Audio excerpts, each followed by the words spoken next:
Peace, what's happening? Riot Started TV, we back again. To your favorite platform on the planet, Black Power Media. Tonight we have a real heavy-duty show. One of my favorite people on the planet. But before we introduce him, I want to give a shout out to the FTP movement, our organization. I want to shout the FTP movement out because of the fact that we have a new initiative. It's called Liberation Housing. And Liberation Housing is a situation that we're putting together where we are purchasing homes so that we can take care of our veteran freedom fighters. Because oftentimes we have so many freedom fighters who put in work their entire life, and oftentimes they are imprisoned and released, and there's no 401k. So one of the things our organization is doing right now is putting together this whole Liberation Housing program. So we want you all to make sure that you check out our website. It's scrolling across your screen now, and kind of get familiar with what's going on as far as our latest endeavor, which is Liberation Housing. Anyway, aside from that, we are definitely pleased to have you all back on the platform again. Tonight is one of the days or the evenings that I've been looking forward to, because of the fact that I have the opportunity to interview someone I consider to be one of my OGs, who I've learned a lot from in a little bit of time over the years. So one of the things I learned from him was the fact that there was a prison movement. Most of the time, oftentimes, folks talk about the movement on the streets. They talk about the Panther Party. They talk about the RNA. They talk about SNCC, so on and so forth. But we don't hear about what was going on behind the wall. So tonight, I want to bring to our platform a brother who's no stranger to the movement. He is a freedom fighter. Some of you may have seen him in numerous documentaries. One in particular was Crips and Blood, Made in America, which outlined what went on during the 60s and 50s and 70s era on the streets of Los Angeles. But he's also a comrade of Field Marshal George Jackson. He's also an archivist, historian for the Black August Organizing Committee. So I want to give a strong welcome to my comrade and OG, Kumasi. Kumasi, how you doing tonight, brother? All right, man. I just want to say greetings to you and everyone that tunes into your program. And I'm ready for the interview to get started. Right on, man. I appreciate you, taking time out of your day. I know you 3 hours behind, and but you always on time. For folks who are unfamiliar with you and may not have heard of you or a quote unquote prison movement, can you give us a brief introduction if you don't mind? You're kind of breaking up. You want to say that again to me, please? Yes, sir. I said, for folks who may not be familiar with you, can you give us a brief introduction of who you are and where you come from?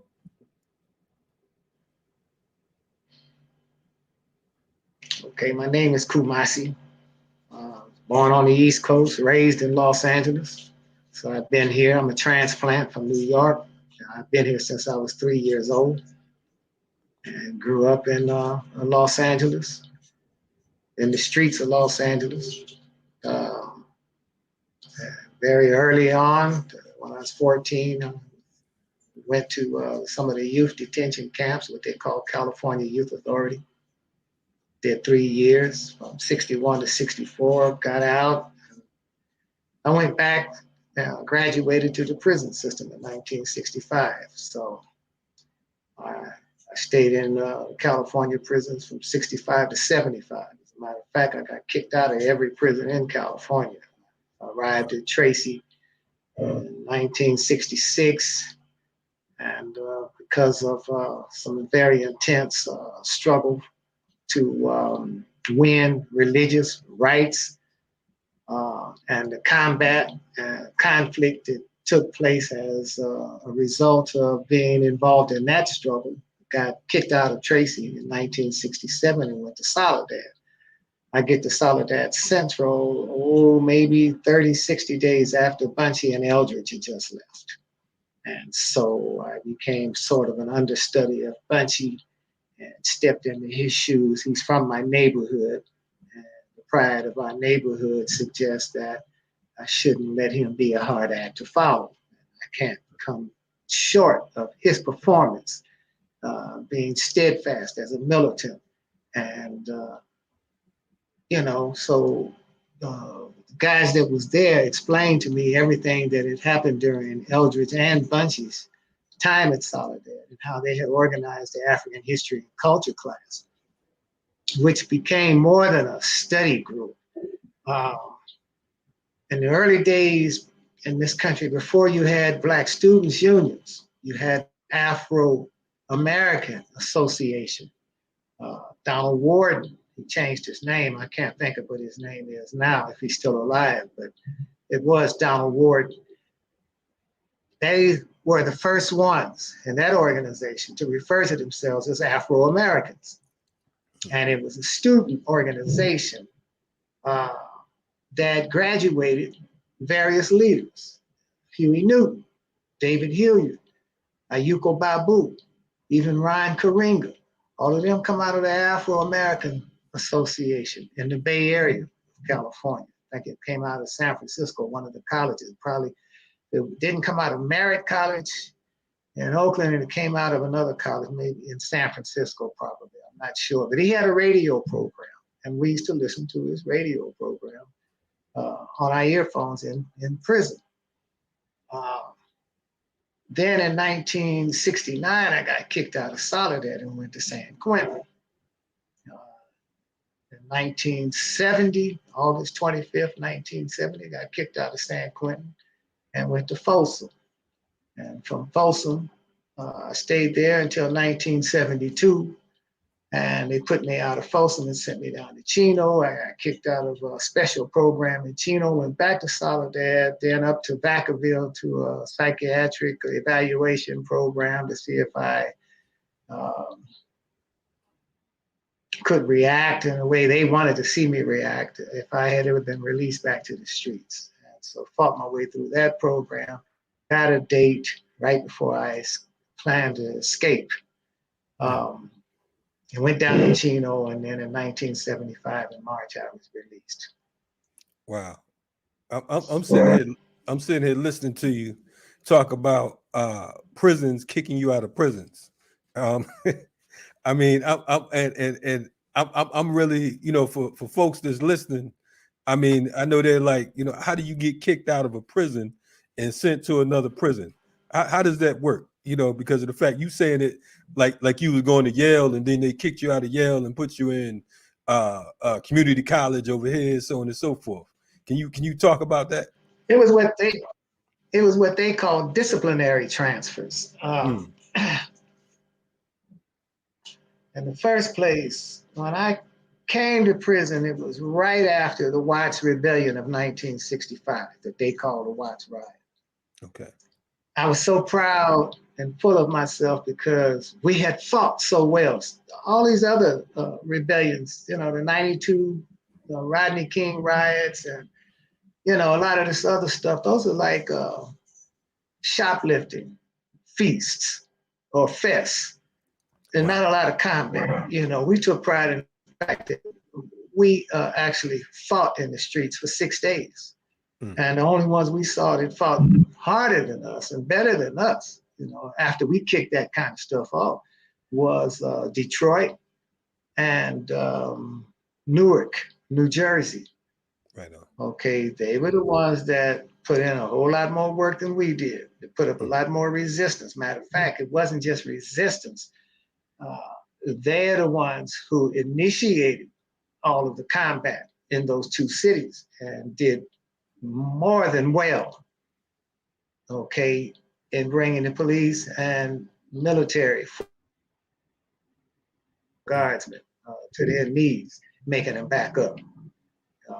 My slogan in Watts was that you can't win. It's not going to stop until you withdraw your troops. We got our backs up against the wall. There's no place else we can go, and we're not going to stop until you move out of our area.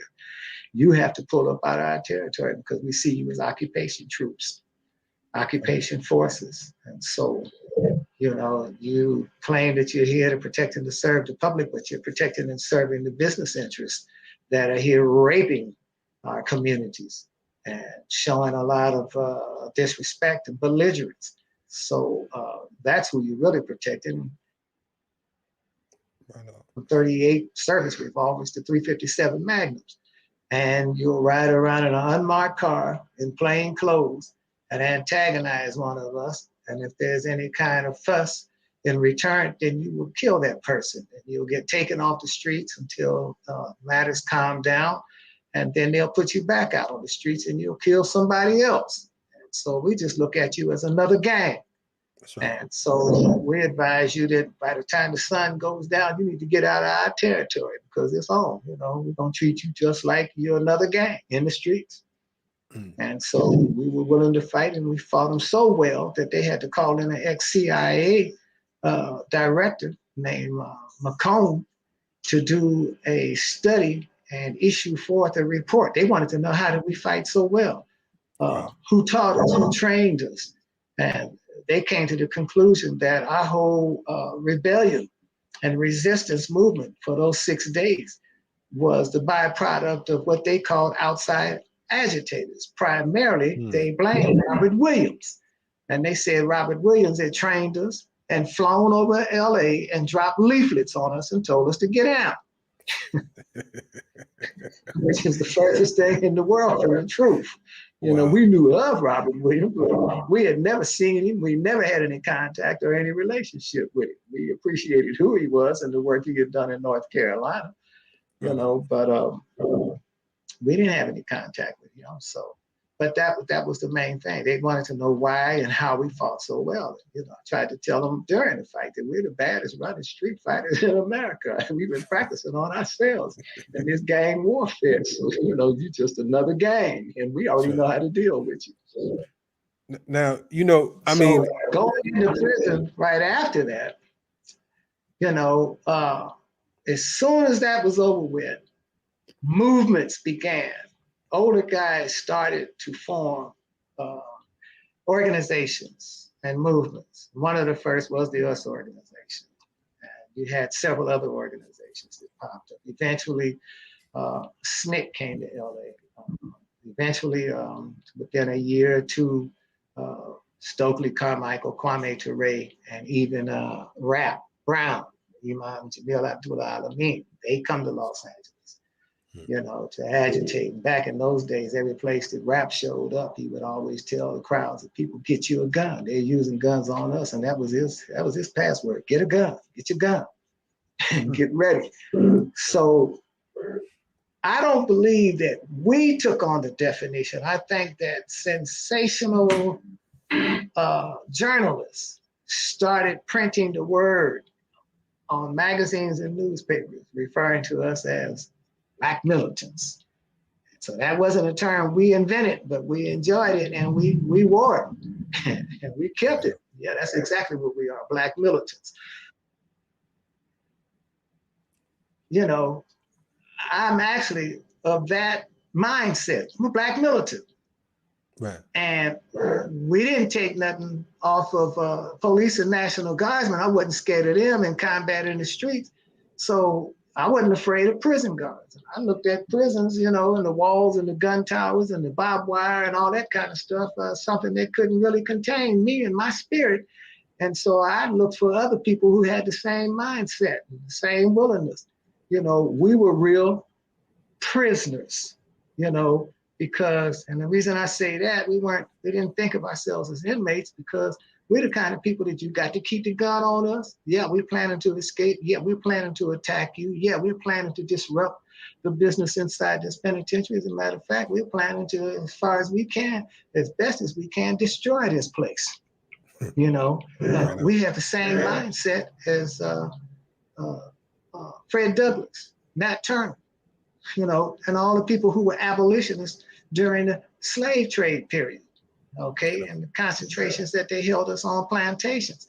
So that's how we saw the prison. We defined it as just another plantation, as an extension of slavery. Instead of it being primarily agricultural, now it's industrial, because you got all these industrial shops. You got farms there, but most of the work is industrial. The state gets most of its revenue from the work committed to by prisoners.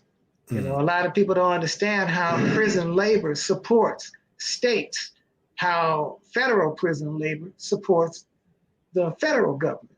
You know, they don't realize all the stuff that is made in there. Here in California, all of the credentials and school desks on college campuses, state college campuses, are made by state prisoners. Paper products industries. You know how you can go into the restrooms in certain public places, or used to, and there would be this box on the wall, and you pull these paper towels out. Right. That came from the paper products industry. Okay, they had canneries. They got farms, where the farms are, and the cattle on the farms. You know, the prisoners, they raise the cattle, they butcher the cattle, they take them into a butcher shop. Some of the meat from the butchered cattle is served to prisoners. The rest of it goes to meat packing companies out on the street. So there's a business between businesses on the street collaborating with prisons and the prison industrial industries. So there's just so many things that state prisoners and federal prisoners. I found out when I was in federal prison that I think in Atlanta or Leavenworth, one, they make parts of the U-2 jet, the bomber, the U-2 bomber, the stealth bomber, but they make parts of it. Your mail carriers, bags and sacks and stuff like, they make that, you know. They make uniforms. They make a whole lot of stuff that the state trades off with all of its different bureaus and departments, like highway patrol, like state police, their offices. You know, we were making 3-ring binders, and back in those days when they didn't have computers, anybody at a state office or in a state facility or even state law enforcement, if they had 3-ring binders where they kept all their notes and records, those 3-ring binders came from the 3-ring binder shop in Vacaville where we were working every day. Wow. Canneries, you know, you had 10-gallon cans of syrup, you had cans of vegetables, you had canned this, canned fruit, canned that, you know, as well as license plates. So I'm saying all that to try to make you understand why the importance of work strikes was understood by us, and that we didn't just have a strike for no reason at all. Right. You can force the entire prison population to go on a work strike, then you put a wrench in the wheels of production. And that means the money flow comes to a screeching halt. And without that money flow, a state can go bottoms up. Seriously, people don't know how much money prisoners contribute through their work to the financial stability of a state in this country. And that was one of our strategies when we wanted to fight them, and we wanted to bring them to the table to make concessions through the demands that we presented them. We had to have something we could use to threaten them with that would make them come to their senses and make them deal with us. And it was a way we also got them to hold a debate within the California legislature, so that it just wasn't a concession. We made them legislate rules and laws into place so that they couldn't do those kind of things towards prisoners. Wow. So it was you showing the connection between capitalism on a micro and macro level. You're talking about, because a lot of times folks aren't talking about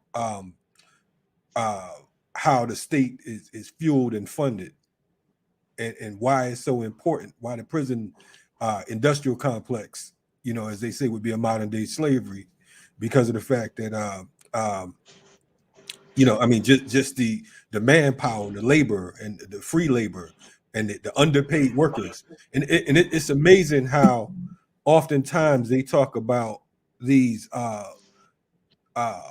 quote unquote foreign countries, these third world countries, where they outsource and where they're getting pennies on the dollar, but the same thing is taking place right here under our nose, right here in the United States, and no Yes, one, sir. That's no, why it's so important to have so many millions of people locked up in this country, because they're just not locked up. that's right. That is a cheap labor force.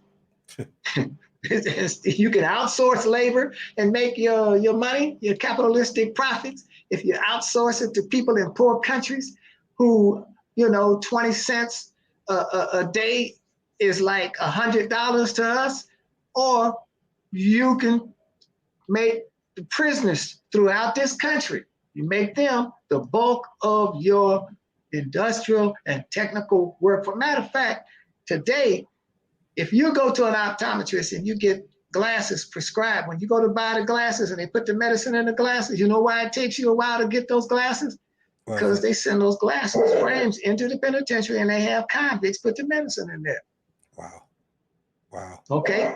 So, I mean, I can't even begin to tell you all of the work that is done by prisoners.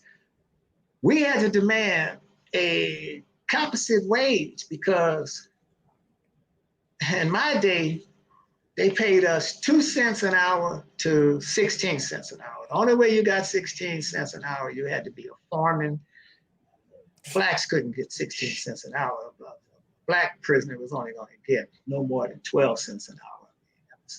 And this is in the 60s you're talking about? 60s and 70s. Wow. All right. So, that was enough to just go and get canteen goods from the canteen.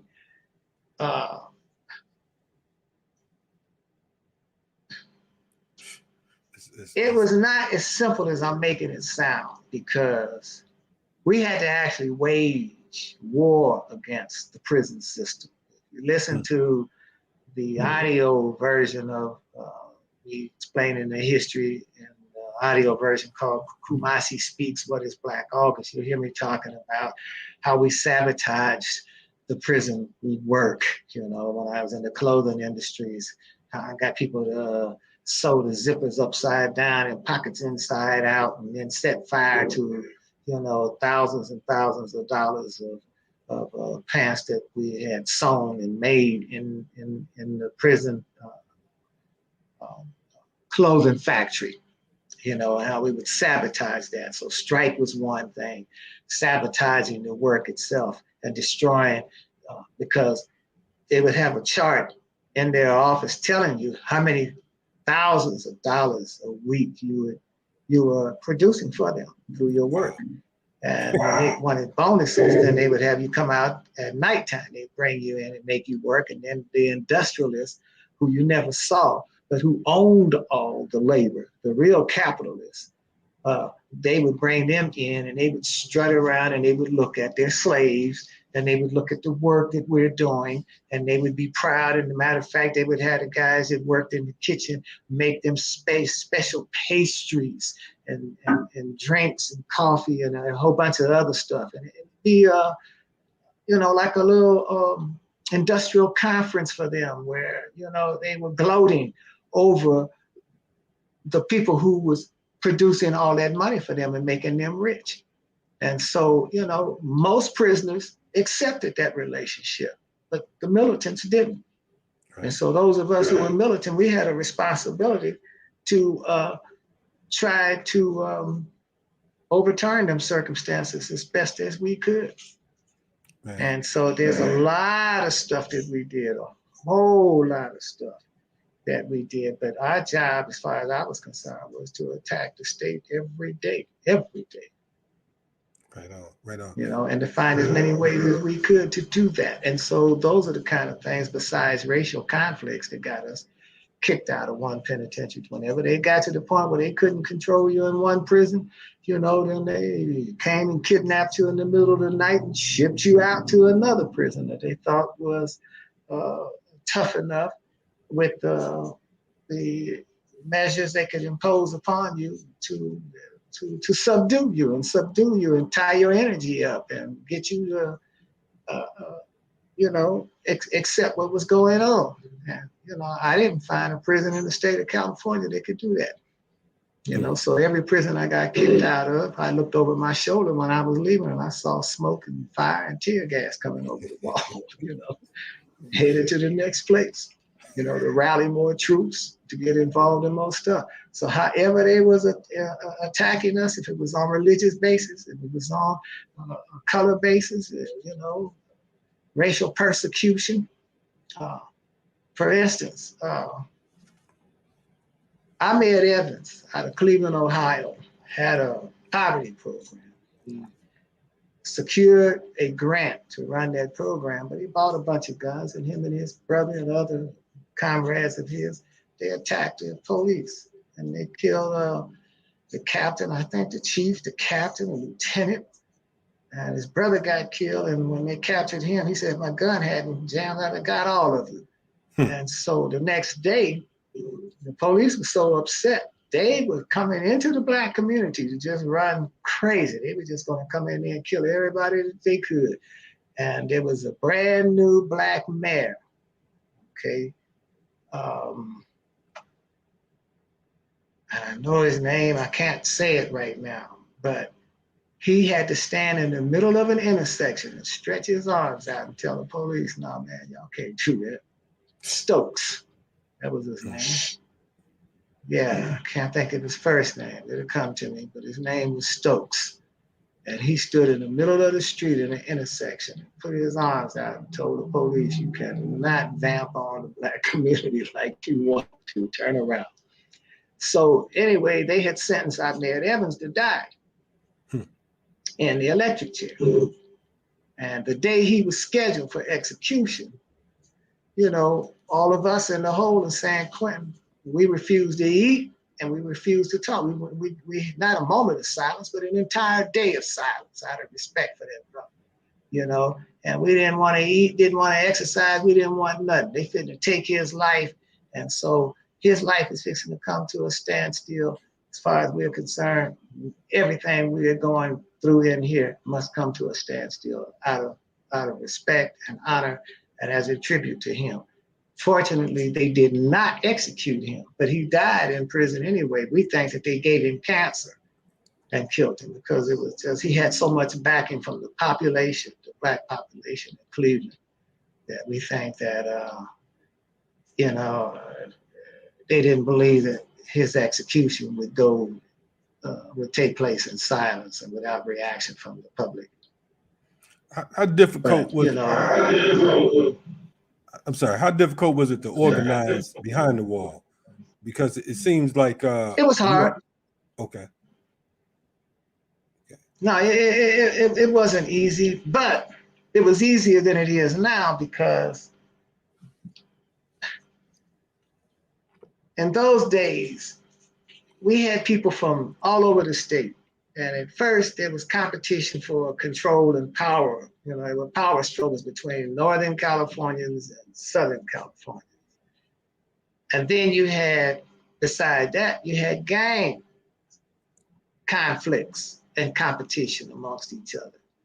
But once we went into prison, it was easy because we were under so much pressure. We were being attacked racially so strongly that it wasn't that hard to make everybody band together, no matter where they were from or what group they belonged to on the street. They understood in there that you're all Black. Now, don't forget, we're the children of Malcolm. You know, we come up listening to all of his speeches. We came up listening to the Honorable Elijah Muhammad. And we came up with Robert Williams' involvement and a whole bunch of other people. You know, we're in solid 1968. The police attacked the Republic of New Africa, which was brand new, in Detroit, in Aretha Franklin's father's church. Right on. Yeah. And it turned into a fight and a gunfight. And all those people went to jail that night, and it was a black judge named Judge Crockett who got up out of his bed in the middle of the night and went to court and cut all them people loose that got busted at the church fighting the police and shooting the police. And he wound up, they had a major article on him in the Ebony magazine. But when they did the article of him in the Ebony magazine, they showed you the entire structure of the Republic of New Africa. Okay? And we saw not only just their uniforms, but we saw the names of everybody, where they came from, what other, the close association to Malcolm and his Organization of African Unity. Okay? They didn't just start the RNA, all of them had been in struggle all their lives. And now they had started the Republic of New Africa, and they had assumed titles and positions of authority in government. And matter of fact, when they were talking about acquiring the 5 states in the South, and they were selling $100 Malcolm X land grants, so that anybody who bought a Malcolm X land grant could be a stakeholder in the properties being acquired in the South. We were trying to fund the penitentiary, buying $100 a land, Malcolm X land grant, through the Republic of New Africa. So we didn't only support ideologically and spiritually the struggles on the streets from which we came. We also supported all of the African liberation movements and the independence struggles on the African continent from whence we came.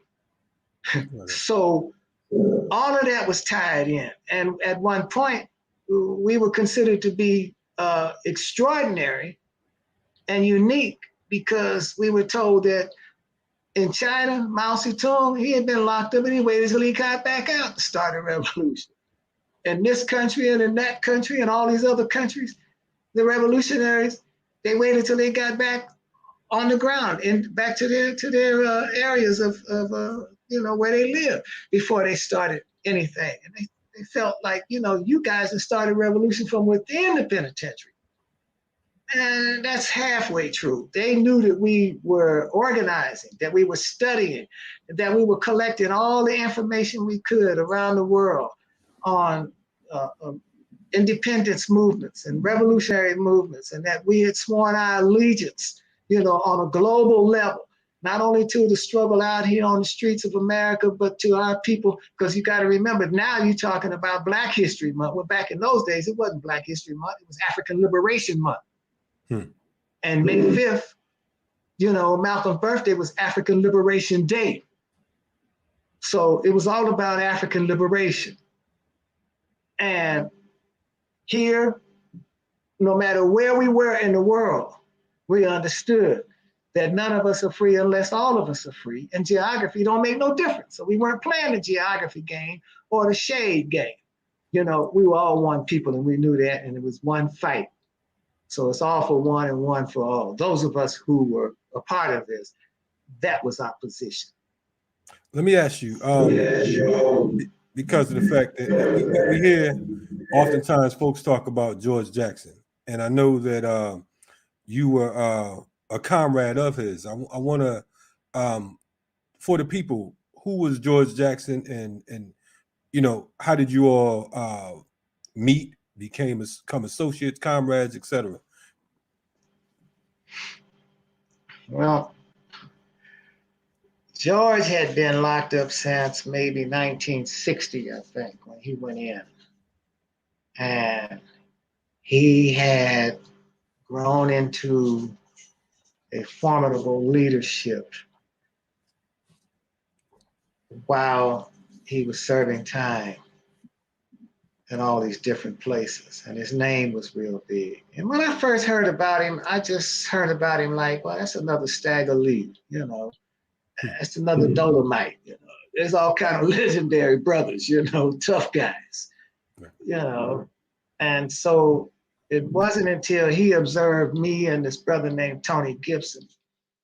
He saw us practicing martial arts, and he lived in the same building with Tony. And he said, I want you to move into my cell. He says, you're teaching him karate. And I want to convert you to my bastardized form of Kung Fu. It's a lot deadlier. And so he would train Tony, then Tony would train me. At first, he didn't talk to me, but I was a librarian. And in the back of the library, I had an area where I had a blackboard, some school desks, chalk and erasers. And I had an underground, a secret Swahili class where I was teaching the brothers Swahili. I introduced Swahili as a coded language you could speak out in the open without nobody else understanding you. I never thought these guys would do what they did with it. They come and they say a word and they tell you what the word means in English out in the open. They'll come on YouTube and they'll mention a certain word and then they'll give you its English translation out in the open. Well, that defeated the whole purpose. But anyway, prior to all of that going on, I was teaching these guys Swahili so that we would have a secret coded language, which eventually became outlawed by the state prison system. You can't write somebody in Swahili. They won't allow you to communicate back and forth. It's outlawed.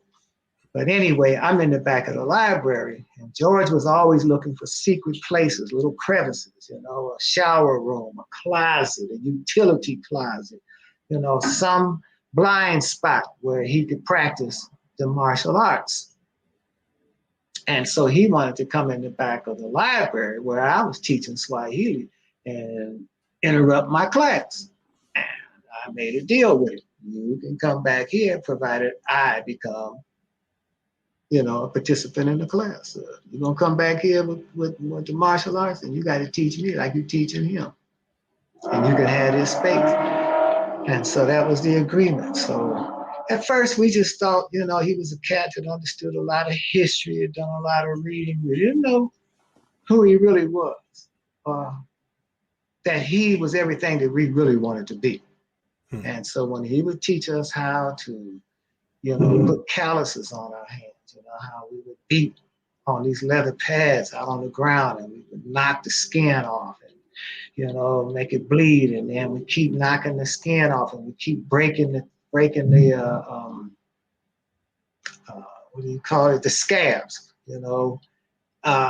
and you just keep on until the scabs turn into calluses. And then, he showed us what parts of the hand to make these calluses. In other words, we had to turn our bodies into weapons. And at one point, Tony's body, his hands wouldn't heal fast enough. And George looked at him and said, that's one of the signs of diabetes. You need to go to the clinic and talk to a doctor, let him see your hands. And come to find there was a situation in San Quentin where a brother got into a fight with it was a Muslim brother that was getting into a fight with two Nazis. And this other brother, Shoemaker, he backed the Muslim brother. And they killed one of the Nazis and wounded the other, but Shoemaker got stabbed over the heart. And George was working in the hospital. So he told the brothers to take him somewhere and hide him. And he come out the hospital with some streptomycin and penicillin, and gave him shots so he wouldn't get the infection. And then he sewed him up. He sutured him. Okay, so at first this was just a legendary event. For a long time I had heard about it, but I knew Shoemaker because I had been locked up in youth authority with him. So when I ran into him again, I asked him, was it true? And he opened his shirt and showed me the keloid scar on his chest where George had sewed him up, and saved him from dying, also saved him from getting a murder beat because he was not discovered as having been one of the participants in that night fight where the white boy got killed and the other one got wounded. Eventually, he started teaching us stuff about how to survive in the wilderness. He showed us the different roots, dandelion and other roots and vegetation out in the wilderness that had protein in it. And if you was on the run or you were an urban guerrilla and you were fighting out into the wilderness, the type of things that you could eat to survive off of. He knew about wind power, bison's power. He felt that hadn't had a gun in his hand, but he felt that at 100 paces he could hit the bullseye with any kind of weapon. He knew chemistry, science, zoology. It was different languages. It was a whole lot of stuff that he knew. And those are the things he started to teach us and preparing us. And so he wouldn't tell us who he was or what he was a part of or what his mission in life was at first. He didn't trust us. He had to train us and take us through a battery of tests to find out whether or not we were reliable and trustworthy. And so, and he told us that he had one test that we couldn't fail. Okay. Anyway, he didn't talk to many of the other convicts because they had sent him down from San Quentin. He had been in a hole a long time, suspicion of murder and all that in the penitentiary. But they told him that if he brought a year clean with no incidents, they would let him go home. So when he came down there to Soledad from San Quentin, even though he trained with us in secret and we had secret meetings and conversations with him, he didn't want to be seen out in the open. He didn't want the guards to look at him as though he was organizing or recruiting or putting anything together. And so that's why he didn't talk to most of the brothers. So anyway, he goes to parole board and they shoot him down. They told him they was gonna let him go if he brought a year clean. He came with a year clean and they denied him parole. So he told us, he said, man, I'm gonna take my own freedom. I'm gonna bust up out of here. And he wanted to know what we were gonna do. And I told him, well, I'm not as desperate as you are. I think I can still get out through the parole process. So I'm not gonna go with you, but I'll help you. I'll do everything and help prepare the materials that you need to use to get out of here, even if it means making firearms and using them. If I can, conceal myself and get away with it without getting busted, not having to go with you, then I'll do that. But, we started making preparations for his escape. But in the meantime, a brother gets killed in San Quentin. Some younger brothers retaliate and stab some Nazis. Then, and 2 old blacks, and that brings everybody out. But they send most of the militant, professional killer white dudes from San Quentin down there where we at in Soledad. They started walking around with Nazi armbands on. And the associate warden is standing on the yard telling them who we are and basically instructing them on how to move on us too, to break up our militant movement. So I had to organize a preemptive strike against them, with the attempt to take about 10 people at one time, but it didn't get that violent. We spent more time fighting over each other trying to get to them. But within 24 hours, 17 of them were stabbed up, plus a guard and a teacher. We raided the schoolhouse where it was unexpected that an attack would take place. And so that's how I got kicked out of Soledad. And that also broke up his escape attempt. So, because they locked the whole penitentiary down. So he was kind of upset with me about that. And prior to that, they had killed a brother named Powell in O-Wing in the hole. He had asthma, and they shot his cell up with tear gas and killed him. And they wanted his brother to tell his mother when she came up there to pick up his body and to visit him that he had died of an asthma attack. And I told him, no, you don't. You tell your mother the truth, and when she get here, she gonna believe you because the walls are gonna be bulging. They're gonna be pulsating. Smoke gonna be coming out the window. She gonna see flames. She gonna hear the noise and the smell of death when she gets here. But I couldn't get, there you go, failed to organize cooperation among all the rest of the blacks because we had a DJ in the DJ booth that would play music at night and you could lay on your bunk with your earphones and listen to the music. And I had him playing stuff like We're a Winner, Keep On Pushing, We're Too Far Gone to Turn Around.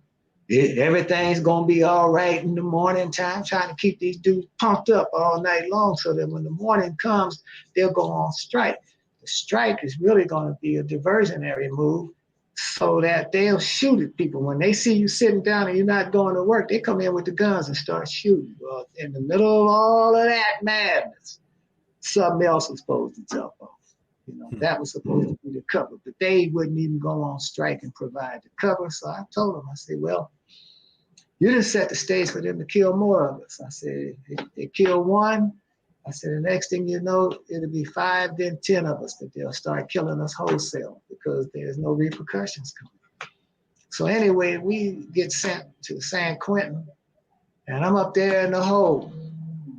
And Fred Hampton and Mark Clark get killed. First, Bunchie gets killed January '69 in Los Angeles. Bunchie and John get killed. Bunchie and John Huggins get killed at UCLA January 17th. Then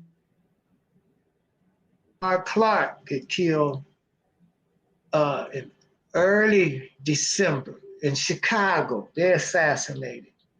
Then the shootout on 41st and Central, a couple of days, the next day, either 1 or 2 days after the assault in San Francisco, they attacked in Los Angeles. And the LA SWAT team, that was the first time they went into action. Matter of fact, they were organized for no other reason than to dismantle or destroy the Black Panther Party. They got caps, and on their SWAT caps, their insignia was lightning bolts, like a Nazi lightning bolt. Wow. And they have 41st on one side of the lightning bolts and 55 on the other. The 41st was for their attack on the Black Panther Party. The 55 was for their attack on Compton Avenue when they attacked the SLA. You know, and that was those were the accomplishments that they boasted. That's how they see themselves. So it's important what you said, because I've heard before that the SWAT was actually organized for the Black Panther Party. So you're talking about this is the first time that they created SWAT. Yes, sir. Yes, sir. They created them to move on the Black Panther Party. SWAT stands for some kind of special weapons assault team or something like that. Right. Yeah, tactical team. Yeah, special weapons assault tactical team. I want to back up for a second because of the fact that we have a lot of viewers, some who are political, but some will be apolitical, and some are new to movement and struggle. You mentioned Bunchie, and you talking about Bunchy Carter. You said that he was from his neighborhood. Can you give a little something on Bunchy Carter so that for folks who are not familiar with who he is and his importance to our people's liberation movement coming up out of the LA area? Well, Bunchie was a few years older than I am. And, he stayed maybe 200 yards from where I lived. And we used to play football in front of his house, tag football in the streets. But he also was a Slauson. I'm a Slauson, but he started the renegade Slausons, his own faction of Slausons, and became popular in the street for that. And now you'll see people writing or you'll see people speaking about Bunchie, and they try to make it seem like Bunchie went to prison, read a couple of books, and all of a sudden, a bright light comes on in his brain and he attaches himself to the revolutionary movement. First place, around 1957, Bunchie, his brother John, Alfonso Sinbad Butler, and the two skulls, Lanners and Ronald, and probably Charles 27X, who is dead now. They all went down and joined the Nation of Islam. And they were junior FOI. They were, you know, junior FOI. They joined the Nation of Islam because Malcolm and the messenger, Honorable Elijah Muhammad, had been going around the country on what they call city tours, preaching the gospel of the war of Armageddon. And there were a number of tough blacks all over America that wanted to prove that they could and would fight, especially if there was going to be such a thing as a war of Armageddon. They wanted to get suited and booted and take their place in that part of history. But when the war of Armageddon didn't go down by 1961, a lot of them became disenchanted and they left the nation. But they had training and they had teachings under their belt. So their personalities had been inculcated with the training that they got from the Nation of Islam. Bunchie was one of those who had left in 1961. But prior to that, around 1959, I think, I remember he stepped this guy, this white dude, out at the beach. He went to YA for that. He tried, I don't know if he killed him or come close to killing him, because I heard dudes come back and say they was telling him, hey, Bunchie, don't kill him. I ain't gonna kill the devil. I ain't gonna kill the devil. And so he got locked up for that. But he didn't do that much time, maybe a year or so. Then he goes to prison around maybe 63. And when he's in prison, he joins the nation again, goes back into the nation. Well, in 65, when Malcolm was assassinated, there was a big split within the nation. And so you had what we called Malcolm Muslims and Elijah Muslims. Malcolm Muslims became nationalists. Started wearing fros, what we called naturals or bushes, you know, and carried knives or weapons at all the time, and were really, really aggressive. Whereas the other brothers in the nation, the FOI, they mainly, you know, relied on hand-to-hand combat and defensive posture. If you don't bother them, they don't bother you. And there was a lot of animosity, because if there was a racial confrontation, they staged it themselves, okay? And the other brothers expected them to defend just like everybody else would. So they started referring to them as monks, because they just didn't want to be on the front line of every kind of racial confrontation. But they held him up when they had to, when and where they had to. They did a lot. The religious rights movement was very serious. The religious rights movement put on by the nation, and you got to understand that the Nation of Islam were the first militants in this country, as far as blacks are concerned. You know, turned organized militants that fought on every front for our people. But in the penitentiary, once they won the right to act as a religious movement, to have prayer rugs and kufis and holy Qurans, and somebody come in and administer the services, then they kind of like fell back into more or less of a cooperative posture. You know, not to be the rabble rousers, not to be the frontliners, not to be the ones who were the driving force pushing the line for blacks in the pen. But that's the role that the black nationalists continue to take up and be on that front line, take that posture. Outside of the black nationalists, you had gangsters and lowriders who just love warfare. They come out of warlike conditions on the streets.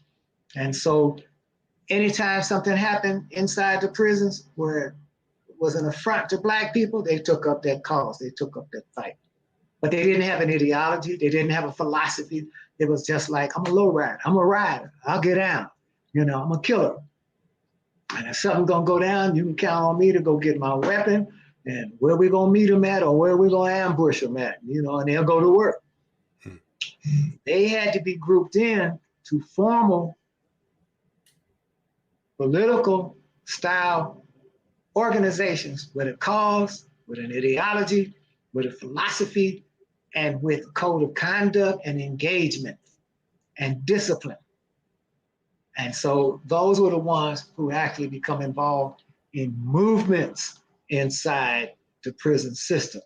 A lot of guys will say that the Black prison movement started on August 7th, 1970, when Jonathan Jackson went into the courthouse in Marin County trying to free his brother and other comrades. And, and the judge was killed and he was killed and everybody but Ruchell McGee on our side was killed. James McClain, William Christmas, who we used to call Tree, all of them were killed that day. But no, that was not the beginning of the Black prison movement. That was basically a point of reference that basically said, we're here and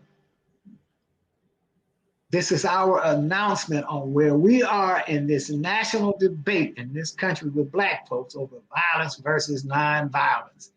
He's the chair of the nonviolent movement with a great following. Then you got other people out here. You had Robert Williams, you had the Deacons for Self-Defense, you got the Black Panther Party, you got a whole lot of other people out here, the Mau Mau's and a whole bunch of other organizations that's saying, we're gonna carry weapons, we're gonna keep our weapons, and we're gonna use our weapons defensively and if necessary, defensively, but whatever we have to, or figure it's the right time or the right reason, we'll be offensive with our weapons. And so August 7th, 1970 was us taking the stand and pronouncing to everybody that this is where we stand in the debate over violence versus nonviolence. When King was assassinated in April of 1968, Eldridge launched an attack on the Oakland police saying that the death of King registered the death of the nonviolent movement in this country, which it didn't, but that was the posture and the position that he had taken and that he was leading the Panther Party into. I'm probably just rambling, maybe getting lost with my words, and not keeping things together. But Nah, it's all good because there's so much to unpack. So I mean, I definitely, because you just took us in a beautiful direction because of the fact that, like you said, I've heard so many folks talk about prison movement beginning on August 7th, 70 as well. You were talking about Bunchie. I know you said he went into the nation, he ended up leaving the nation. How did he make that transformation to becoming was that Minister of Defense for the Black Panther Party as far as Southern California? becoming part of the fighting forces? Yes. Let me say that. That'd be even. Okay, well, I was saying that Bunchie gets killed January 69, then in Bunchie and John Huggins, right, in January 69, and then Mark Clark and Fred Hampton in December of 69, and the Panther Party office headquarters on 41st and Central in Los Angeles was attacked a day or so afterwards. This is December 69. And then January 13th, 1970, they killed 3 of our people inside Soledad prison. And I had told those guys that because they didn't allow us to do what we wanted to do, to turn them away from just wantonly murdering us with no repercussions, that they had set the stage for them to start killing us wholesale. And on January 13th, 1970, goes over the radio wires and the news wires all over America that they just fired 4 shots into a crowd of black, white, and Mexican prisoners fighting and killed 3 blacks, which is not really how it went down. They let 3 blacks, well, WL, they shot him in the heart, so he died right on the pavement. But Lil Jug and Cleveland Edwards, they allowed them to die, you know, because the hospital ramp was right there with you know, right there at their feet. And the hospital was the adjacent building. And they locked the whole penitentiary down, leave them laying out there, bring people in from school and trade, take them off the yard, lock them up in their cells. They lock the white boys up, the Mexicans up, they make the brothers go to their cells, and then they come and get them and take them through lock gates and through sally ports and into the main corridor and all the way the long way around to the hospital. When the hospital was right there. There was a hospital wheelchair ramp. Come right out onto the yard where they're laying. And so the word comes back that all 3 of them are dead. So all the brothers in the hole and witnessed that. They wrote the mothers and they told them, you lost 3 sons, but you gained so many more. Some of them used biblical verses, some of them used poetry. But they made a vow. They said, we're going to avenge your sons' deaths. We're going to avenge their lives. And so 3 days later, on January 16th, the grand jury came back and said that it was justifiable homicide. And that same night, prison guard was beaten and thrown to his death off the 3rd floor in my wing. And there was a witch hunt. And they shut the joint down, interviewed a lot of people, and they came up with 3 people. George Jackson, Fleeta Jungle, Brumgo, and John Cloutier, and they became the Soledad brothers. And so that was the first trial. And within months, another guard in the next prison, the Soledad North, right next door, was killed. And then they arrested and tried 7 brothers for that. And it was during the trial. George Jackson's trial was so political. First place, no black lawyers in LA would take the case. All 3 of them brothers were from LA. Their mothers couldn't get 1 black lawyer. Johnny Cochran, nobody else. All these prominent, tough lawyers out of LA, none of them wanted to associate themselves with the trial of 3 blacks on trial for killing a white prison guard. It just wouldn't take it. So white Jewish lawyers took the case, politicized it, and they won those cases. But anyway, in the meantime, when they would come to court in Monterey County, right outside Soledad, that whole courtroom would be full of students, white students, okay, from Cal Poly and Monterey and Morro Bay and San Luis Obispo colleges. You know, these are upgrade colleges. These ain't just like, you know, community colleges. You know, they would fill up those courtrooms. And every time George would walk into the courtroom, them white kids would come to their feet and throw their fists in their air and say, all power to the people. Shout it out, all power to the people.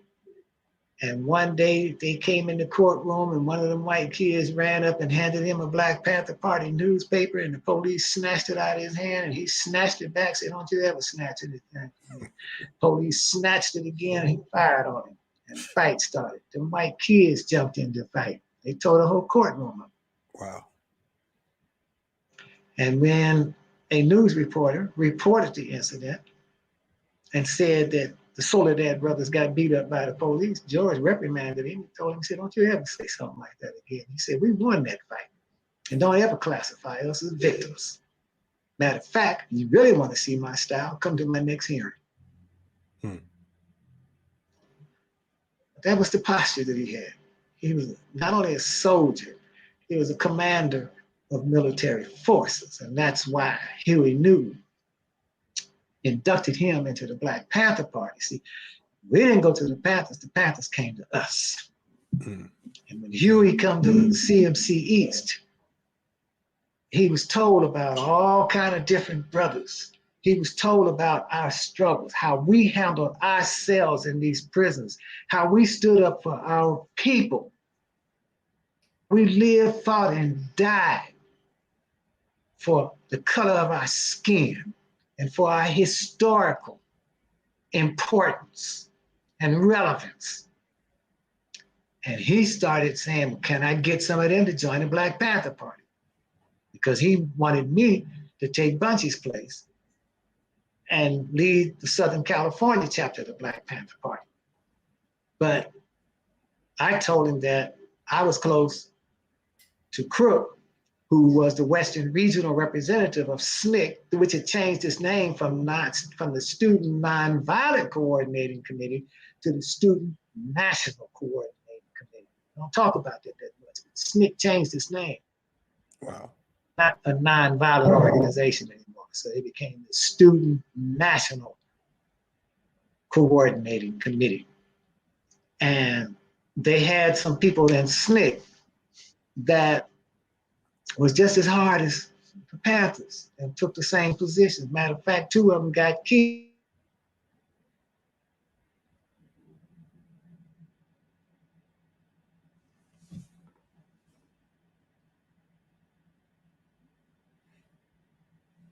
We're here with OG Kumasi. His piece is frozen up for a second.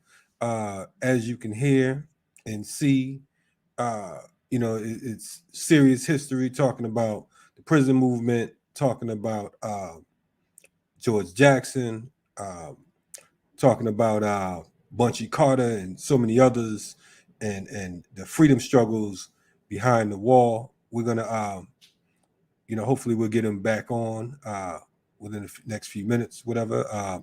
But definitely, if it's your first time joining us, welcome to Black Power Media. Welcome to Riot Starter TV. Hit the subscribe button. Hit the subscribe button. We have plenty more where that's coming from. A lot more information, a lot more history. As you can tell from this particular interview, it shows the different dynamics. We're showing different dynamics. We're showing different styles. Oftentimes we get folks who talk theory, and not often do we hear from the practitioners. But we know that just from this piece right here, it's so much to unpack and so much that has been unpacked. We have a time difference where we are right now, and I know that that may play a role in regards to the service and so on and so forth. But this is Riot Starter TV. You've been listening to OG Kumasi, who is like I said, a historian from the Black August Organizing Committee. He's one of the brothers who taught me, him and OG Shaka, taught me in regards to the history of Black August and that particular prison movement. So we're going to definitely have OG Kumasi and a number of other folks to join us in the near future. We want to thank you all for joining us, and we look forward to bringing him back on. Unfortunately, we've lost him on this particular round, but let's just call this part 1 and expect more to come. We appreciate you all. Thanks for joining us again. Hit the subscribe button.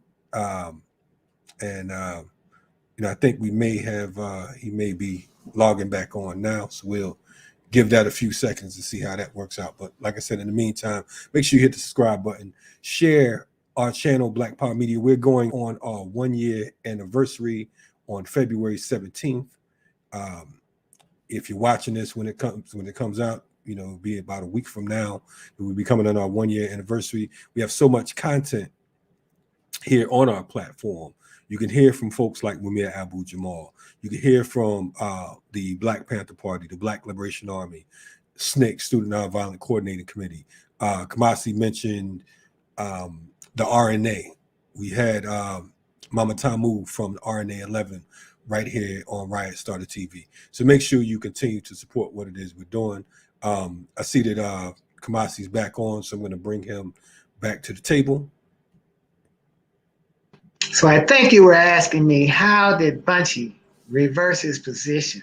You know, he had gone into the nation as a junior FOI, left, went back in the nation, and then how did he assume the posture of a Black nationalist revolutionary? Okay, well, before Eldridge died, can I go ahead? Yes, sir. You good. You good to go. Okay. Before Eldridge died, he came to one of our reunions. He came to a Slauson reunion. And we walked and talked. And he talked like the old Eldridge who had been to Solidar. Eldridge who had, you know, been a Black Panther, you know. He wasn't talking like people would expect him to talk after his so-called defection and, you know, his, you know, being born again and all that kind of stuff. So he tells me that when Malcolm left the nation before his assassination, a number of brothers left. He said he too left. And at this time, he had gone from San Quentin to Folsom. And eventually, he came from Folsom down to Soledad. And Bunchie was in the nation at Soledad, and the minister at Soledad told Bunchie, according to Eldridge, to walk Eldridge around the yard and convince him to come back into the nation or get moved on. And Eldridge told me, he walked and talked to Bunchie, and he said, I'm going to tell you why I'm not coming back in the nation and why I ain't going to get moved on. And by the time they finished talking, Bunchie had joined Eldridge. I would imagine that Eldridge explained to Bunchie that his position was to be a lot more aggressive than the nation would allow him to be. And to connect himself to other functionaries and organisms that he would not be allowed to do if he was in the nation. And if he was going to expand his activities and branch out into the areas that he really wanted to go, that he felt that Malcolm would have sent us if he still would have been alive in the first place, he could not do any of those things from within the context of being a member of the Nation of Islam. Bunchie had some of these same ideas in mind, these same sentiments, these same feelings, these same objectives on his plate. And I believe that's why he joined Eldridge. And they two together opened up the African History and Culture class in Soledad. In that class, you had Muslims, you had nationalists, you had lowriders, weightlifters, boxers. It was a place where on certain nights in the schoolhouse, Blacks could meet, they could bring forth their ideas, they could relate the knowledge that they had on history, they could prophesy, they could bring forth spoken mic type of poetics and all that kind of stuff, but mainly the African History and Culture class raised the question, are we free or not? Are we a free people in this country or are we not? If we're not free, then what is our classification? We're no longer slaves on the plantation, but what is our relationship within the borders of this country? Since we're not free people, let's take a look through history at people who were not free, but had been contained within national territories that were not their own, and who have been going through all of the same restrictions, the same persecutions, the same stuff that we have an endless chain of events that suggest that our situation is no different than theirs. How did they go about getting their freedom? What did they do? And we looked all around the world. We looked at every group, we looked at every country, we looked at every race of people.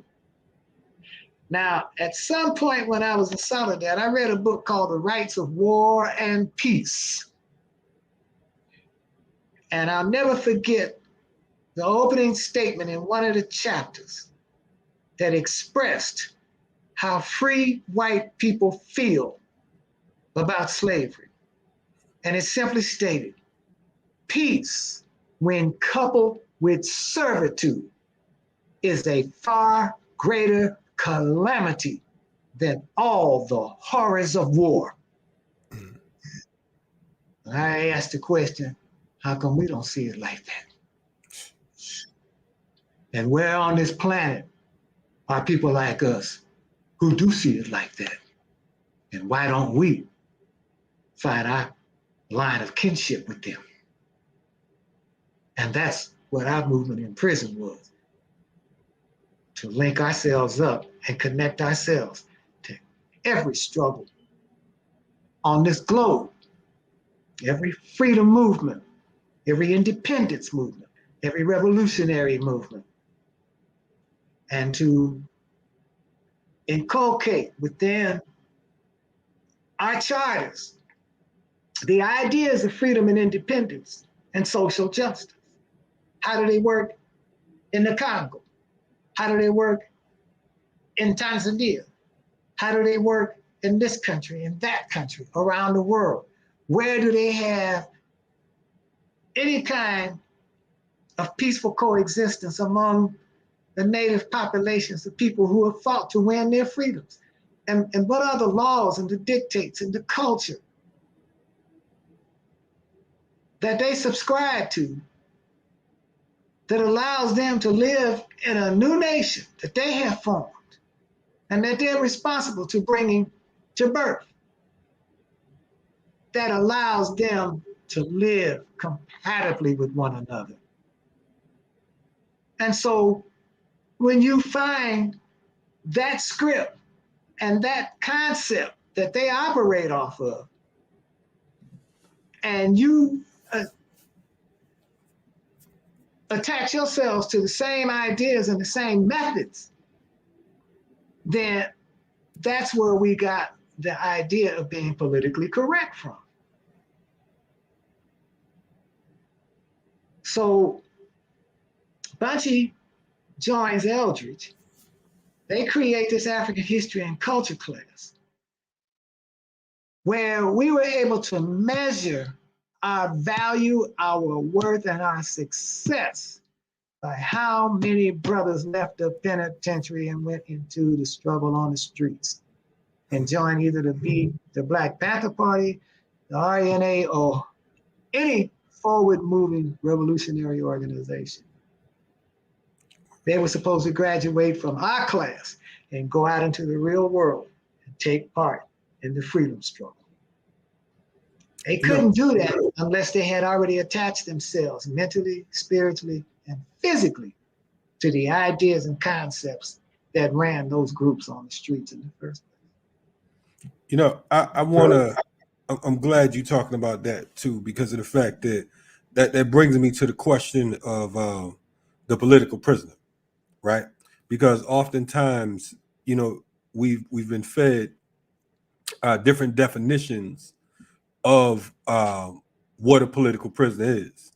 And I remember talking to you maybe about 10, 15 years ago, and you expanded on the definition of political prisoner in regards to how I learned about political prisoners.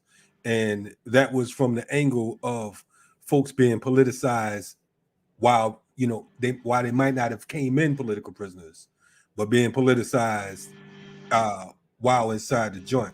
Can you speak on that, because of the fact that that's very important, because oftentimes, you know, we talk about the politicization of Malcolm, but George is usually left out of the equation. He's one of those cases when you're talking about being politicized behind the walls. Can you speak on that and how important that was in the prison movement itself?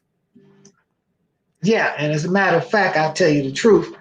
Nobody in this country used the reference political prisoners except us until Huey came in. And when he understood that we were being kept in prison beyond our criminal offense terms because of our politics, he created the slogan, free all political prisoners. We explained to, do I have time to just read some stuff from that is on that particular subject? Yeah, please do. Please do. Go ahead. Because I got notes from a speech that I gave in Black August years ago. Hold on. Okay, right on. We're here with Kumasi, OG Kumasi, and you know, we definitely pleased to have him on here tonight. And you know, this is if it's your first time again, this is political education at its finest. It's on the move right now. So in real time. So yeah, definitely Kumasi, we ready when you are. Okay, so I'm halfway down page 3. I'm saying it was Malcolm X and Eldridge Cleaver in the mid 1960s that gave an identity and definition to the political prisoner in this country. But it was George Jackson who, more than anyone, defined the role of the political prisoner in this country as a revolutionary fighting alongside those individuals and groups who were mobilized on a global level in a common struggle for the right of humanity to enjoy a better world. He made this distinction before 1967 and before the existence of active revolutionary parties here in the US. There was no celebration of political prisoners or cry for the freedom of all political prisoners as before, or of all political prisoners, before the Soledad brothers case brought an awareness to the outside world that political struggle was in full swing inside this nation's prisons, and primarily as an entire movement engaged by mostly Black prisoners led by George Jackson in the California prison system. It was a slogan and a nationwide effort of the Black Panther Party to give the political prisoners a vehicle to channel his revolutionary energies until freed by the demand of the people. So it was to this cause of fighting for the right of humanity to enjoy a better world that he dedicated and sacrificed his life, talking about George Jackson. It was to this cause that he founded within the prison movement a central leadership cadre that would amount to the American equivalent of the militant wing of the African National Congress that Nelson Mandela belonged to while he was in prison. But here in this country would be known as the BGF, or Black Guerrilla Family, who would serve as the motor faculty or driving force of the prison movement and the supposed invisible arm of the revolution outside of the prisons.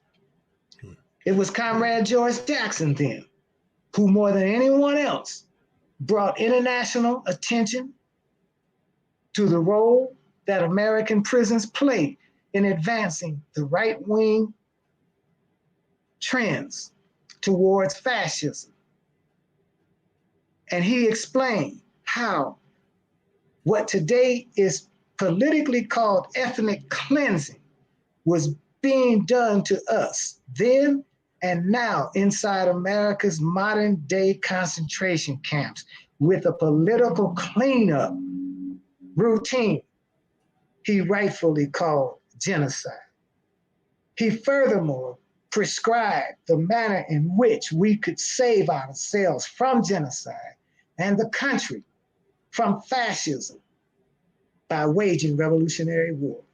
Today, we are witnessing the increasing toll these evils and the increasing toll of these evils, that these evils are taking against us because we have so far failed to stop them. Shortly before his death, he was drafted into the Black Panther Party with the rank of Field Marshal and the duty of leading its tactical division. The rest we know is written forever in the bloodstained pages of history, with a chapter yet unfinished. In conclusion, there are no words better than his own that explain his life and mission. As he said, quote, "I have a plan. I will give and give and give of myself until it proves our making or my end." The men of our group have developed as a result of living under a ruthless system, a set of mannerisms that numb the soul. We have been made the floor mat of the world, but the world has yet to see what can be done by men of our nature, by men who have walked the path of disparity, of regression, of abortion, and yet come out whole. There will be a special page in the book of life for the men who have crawled back from the grave. This page will tell of utter defeat, ruin, passivity, and subjection in one breath, and in the next, overwhelming victory and fulfillment. Brother, that right there is the perfect ending to round one, because since you my birthday twin, we both share December 5th. I'm gonna ask for a present of you coming back on again for a second part because of the fact that it's so much that that you laid down in this particular piece right here, and I'm eternally grateful because of the fact that you are one of the few living OGs and comrades that I highly respect, and I am absolutely honored to have had you on here and be able to lay this down. I pray that this can be entered into the time capsule of revolution, because of the fact that it was such a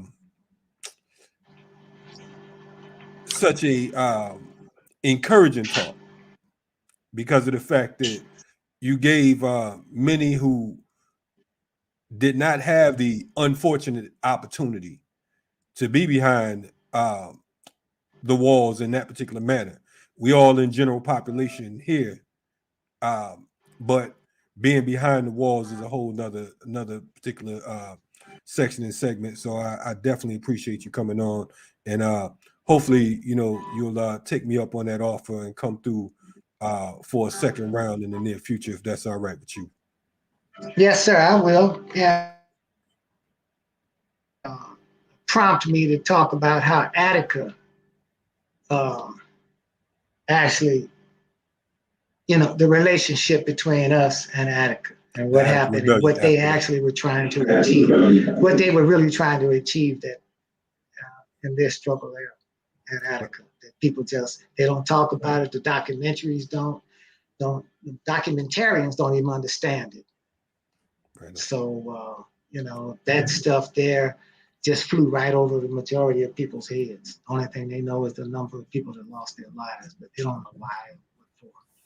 No doubt. Well, we looking forward. So you just gave what chapter 2 is going to be about, and that's the forming and the meaning behind the whole Attica Rebellion. So definitely, I'll be reaching out to you over the next day or so, and we could schedule a part 2, and you can let us know when you'll be available to come on, and perhaps we can do the next one live, because this one, of course, is pre-recorded, but we will premiere it on this coming Monday, and I'll let you know the time and everything. And definitely appreciate you, Revolutionary Love, and stay the course. We will win.